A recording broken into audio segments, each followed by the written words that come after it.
about 60, I have some science behind this, but about 60% of the people you invite prior to COVID would attend. I think we're up to 70% now. And the strangest thing is happening. This is really strange. We are getting people replying to weddings that weren't invited. Now, it's very...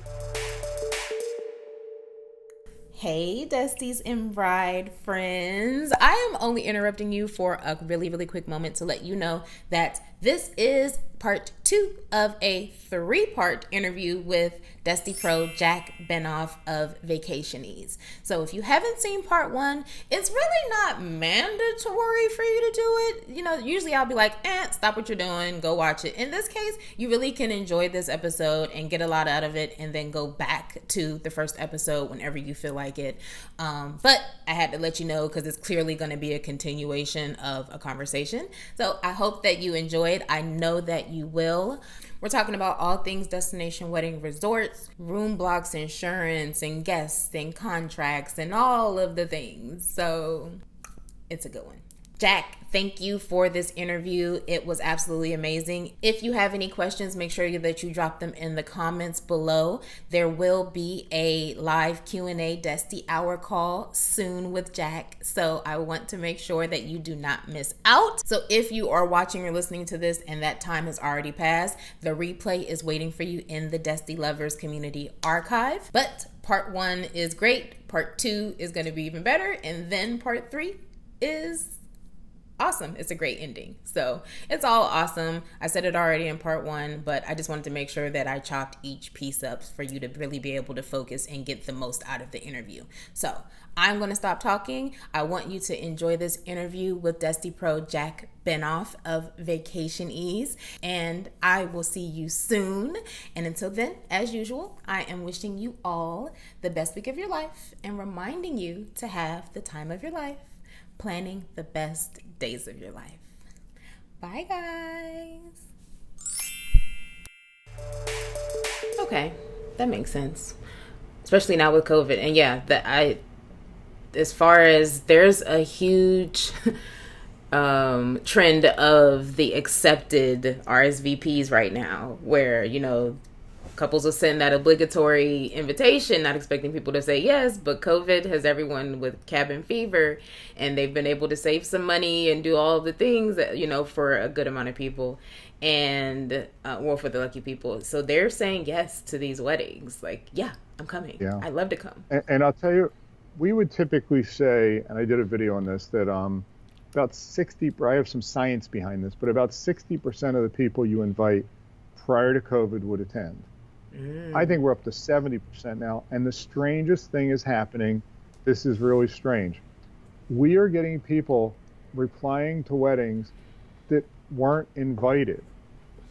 Now, it's very funny, and we won't know that, right? We don't know they're not invited.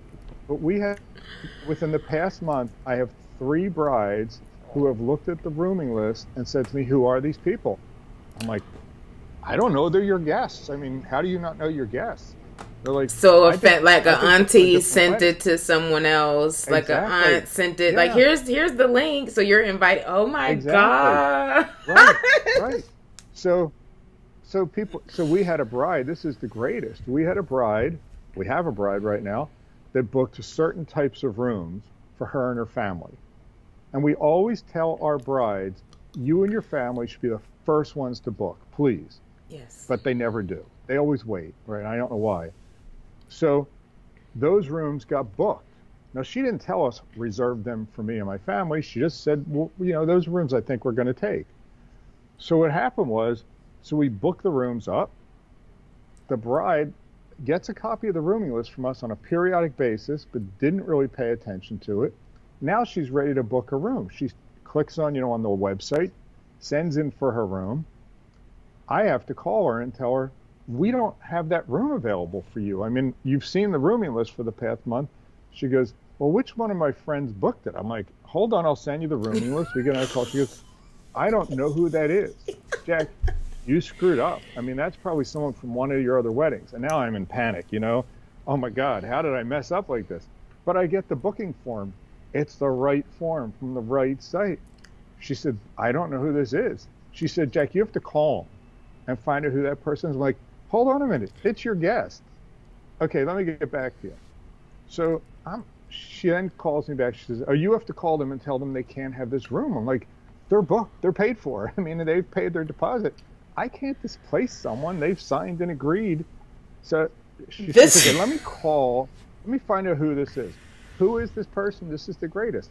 It's someone her mother works with. Her mother said, come to the wedding. Join us. You don't have to come to the wedding. No. So I ultimately spoke to this woman who had 3 rooms booked with her and her friends, family members, that said, hey, I talked to the groom's or bride's mom at work. She said, we're going here. Hey, we like her. So we thought we'd pay respects. We're not going to go to the wedding or anything. But you we can't like take her resort. rooms, though. Oh, my God. Her mom approved it. Yeah, so I had to say to the bride, this is someone your mom works with. And your mom told them. So but I've had that happen 3 times in the past 4 to 6 weeks that brides have looked at our rooming list and have said to me, who are those people? They weren't invited. I'm like, I don't know. But so we're seeing with COVID, to your point, there is pent up demand. People want to travel. They feel safe traveling to very good resorts, which is all we try to work with. And they feel safe traveling with other people. The group, yeah. In a group. Yeah. So I think we're seeing more. So that's why what I've said to people, how many rooms do you think you need? Let's bump it up a little bit. And I explained to them, going back to contracts, the issues related to holding too many rooms versus not enough with a contract. You are blowing my mind right now. I could not imagine. Oh my goodness. That is awful. And, and I've heard, I've been to weddings or have friends where they'll either want to invite someone like, hey, can I have an additional +1? And it's like, no, you can't bring someone else to my wedding. Or you hear about a wedding and you just want to go. I went to a wedding before where they had a guest list at the door just to make sure, because there were people who weren't on the list that were trying to come to the reception. So to think that people are kind of sort of doing that in destination land is just wow. But poor bride. No, and then you got to call your mom. We see it a lot. Right. Prior to COVID, we would see it with our Indian and Nigerian weddings because those communities are so tight. Big, yeah. And right, so that maybe at the temple or the church or something or the community center, people would hear about the wedding. And I would personally be at many of our larger weddings, and many of them will have external wedding planners. And the wedding planner would say to me, Jack, the bride just came up to me and says there's 12 or 14 more people here that you didn't tell us about. I'm like, well, who are these people? She said she saw them around the resort and you didn't have them in the rooming list. And now I'm worried. I look at our rooming list. They're not on the rooming list. Well, they heard about the wedding and just booked that resort and thought they'd pay their respects and come to the wedding. Now, the other thing that will happen is, and that has happened for years with the Indian Nigerian families. Again, it's just a close community, and they really believe they're paying their respect by showing up at the wedding, just as though they would if it was in New Jersey or Pittsburgh, or right? Yeah. The other thing we see is even more strange, which is we get a call the day of the wedding from someone. Hi, this is Mr. So-and-so. I'm outside of so-and-so resort, and they won't let me in. Right. Oh, yeah. Okay. Who are you? I'm here for the wedding. I'm like, why won't they let you in? Don't you have our travel vouchers? No, what are you talking about? I'm staying at a different hotel, but I want to go to the wedding. I'm like, well, nothing I can do. I mean, you really had to talk to the bride and groom about that. And we always explain to brides and grooms this question because of guest passes and day passes, specifically in Jamaica, because a lot of people have family. We've had a lot of people with family in Jamaica, right, or Punta Cana. We have residents that they think they're just going to walk in. It's like, hey, I'm in Baltimore. I'm outside the Hyatt. I just walked through the front door. Right. I try to explain to people, it's not happening. I mean, you can't get on the driveway, let alone the front door, unless you're a guest at that wedding. And, the resorts don't sell these day passes to anybody that comes in. They really minimize them because they don't want people coming to these events on day passes. Yeah, no, yeah, that's fair. I remember you talking about that a little bit in one of our past the resorts episode. I think you were talking about that specific thing, and I don't even know. Like this is just blowing my mind. This is crazy, but it's also, if you really think Yep. about it, it's like, okay, I mean, I get it at the same time too. And people did, like, for me specifically, for mine, it was like, hey, can I bring so and so? They're not going to come to the wedding, but I personally was just like, no, because I want you to not be distracted. I want you to kind of be a part of my wedding, and I already know Yeah. you won't. Like, you may end up out and away instead of coming to my event, or they're coming, and Yeah. no. But that is that's a really good tip. Like, I feel like that's really big, and I've already been thinking about doing an episode about talking to guests and telling them what they, the do's and don'ts. So this is going on that list because that's a huge don't. That's wild to even think about it. That's why I love interviewing. And then, you share all types of things that would never think about in a million years, So, okay. That is great for room blocks, actually. So, and I could really ask you more, but what I will do instead is direct all of the Desti Brides to your YouTube channel. So can you tell us about tell them where to find you, please? Yeah, someplace on YouTube. I joke and I apologize for not knowing my YouTube channel. I honestly don't know the address. I'll link it, but yeah. Yeah, please do. I mean, I tell people the story that, when COVID happened, after we moved 20 weddings, and I was exhausted, and that was prior to me having this hairstyle. I had a full head of hair like you at that time. And then after that, I didn't. I had all these ideas in my head that I was telling people about weddings. And I thought, you know what?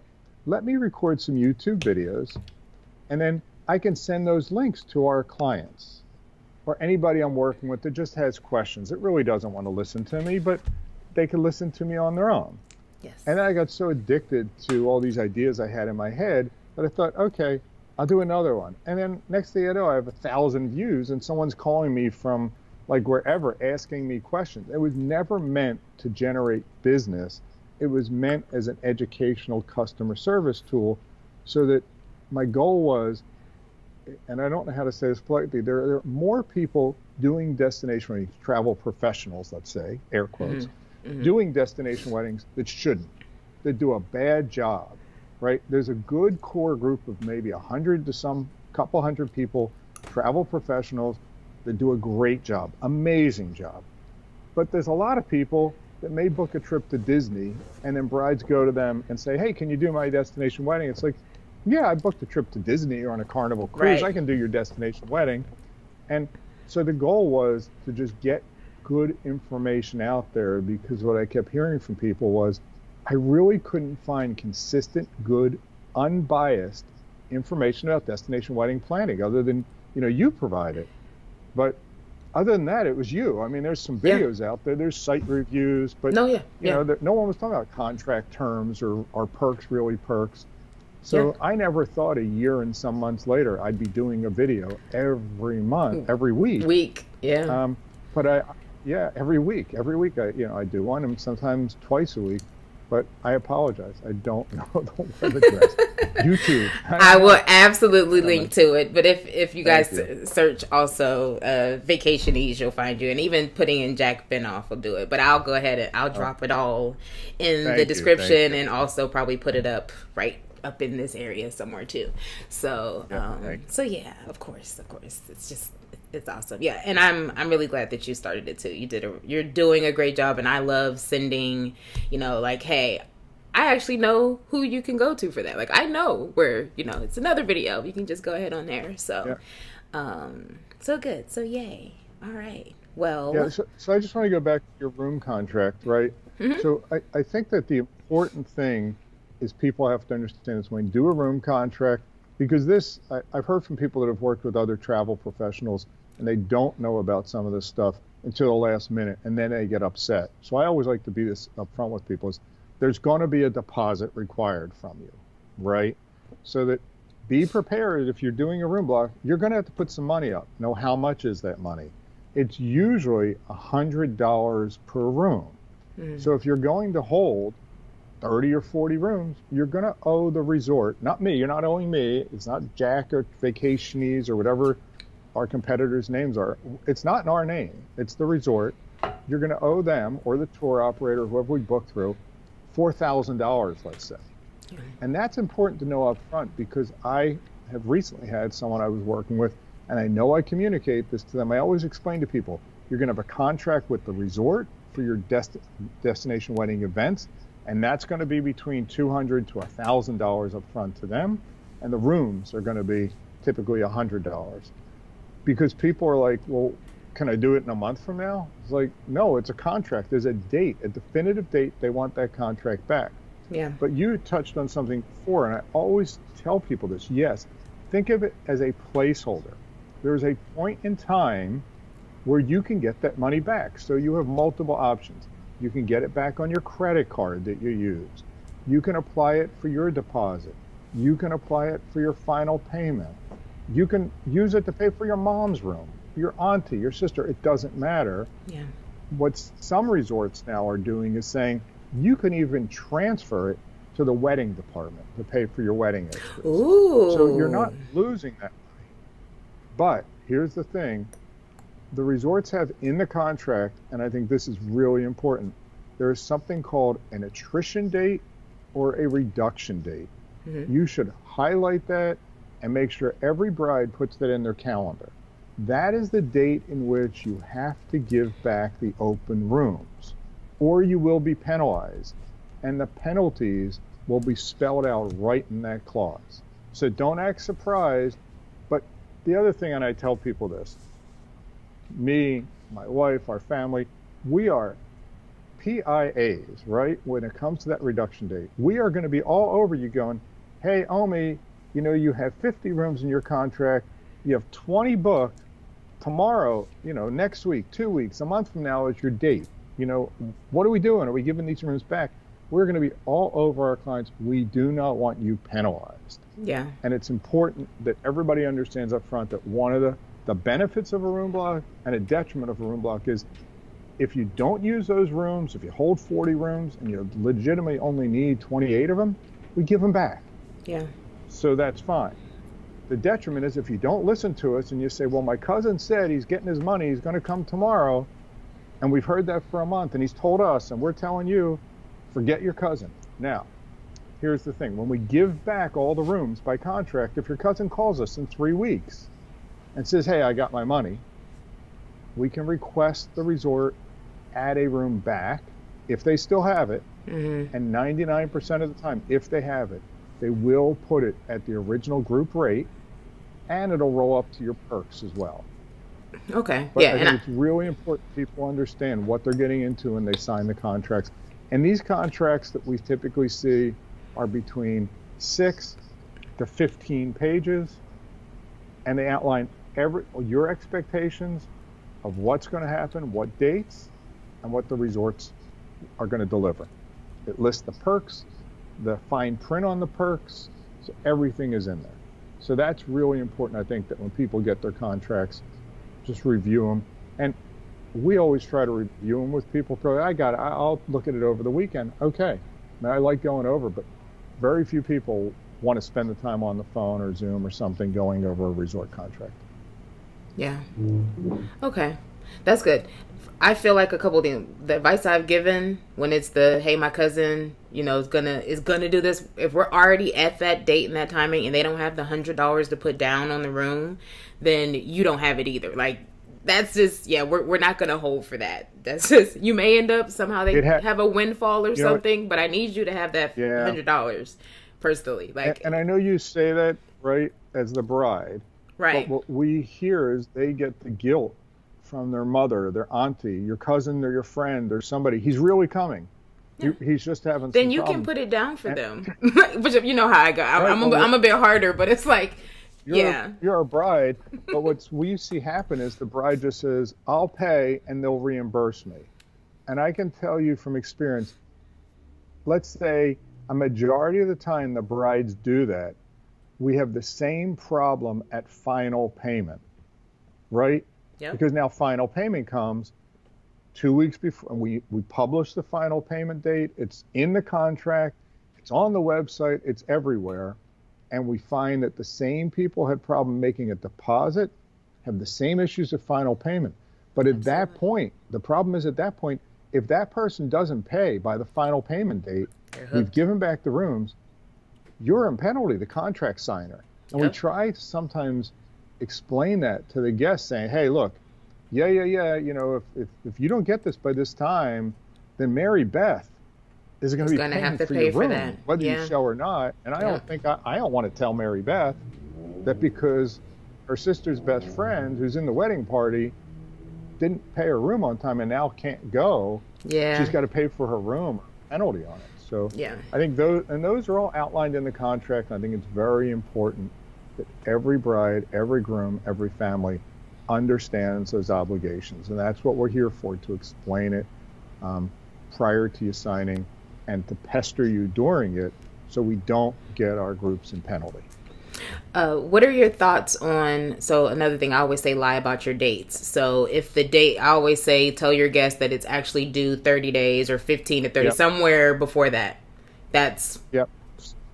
So here's what we do. So the contract between us and you, the bride and groom, whoever's signing, will have this I can't speak now, the explicit dates in there when these things are required. What we always suggest is when we build the website for the wedding or do a brochure, that we are going to lead those dates by approximately 2 weeks. Okay. So that in case you have stragglers, we don't have these problems. Because one of the problems is, look, there's a legitimate problem with this. You book your wedding today, it's a year from now.